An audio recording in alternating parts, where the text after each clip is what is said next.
Welcome back to AskAPop. Today we're talking about let's be frank. Okay, and I got to start off by saying that the stories that I'm going to tell were stories that were told to me, but they did come from multiple sources. So I'm pretty solid with them, and the reason for the hearsay will become pretty evident pretty quick. You see, my dad, or C3 as Mamaw Ruth always called him, was a really popular guy in high school, and he had just started his college career along with getting his new wife pregnant with me. And he was a really affable athlete. He could wrestle, he could run sweeps in football, he could catch, and he could even hit the curveballs. What he couldn't dodge were red light runners.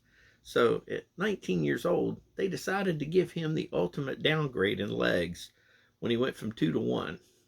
Needless to say, that devastated everybody, including all of his friends and family. And like I said, he was really popular, and most people really didn't know what to do, and say to Dad, except for one of his friends, his buddy Frank. And when he would come around, he did something absolutely crazy. He treated Dad exactly the way he treated him before the accident. And until my dad's dying day, Dad had always said that that was one of the best gifts that he had ever been given during that time of his life.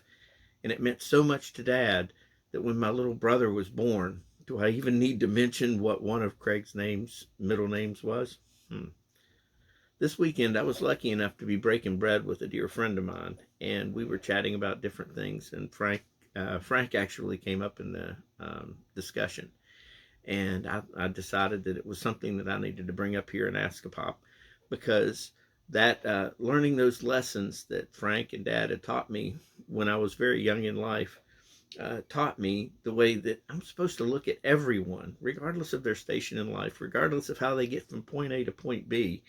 It reminds me that you don't judge a book by its cover. You judge them just by who they are, and you always treat them just the same way.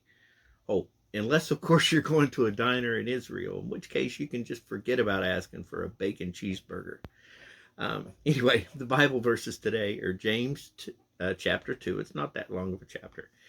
And as far as questions go, do you sometimes catch yourself judging a book by its cover? We all do.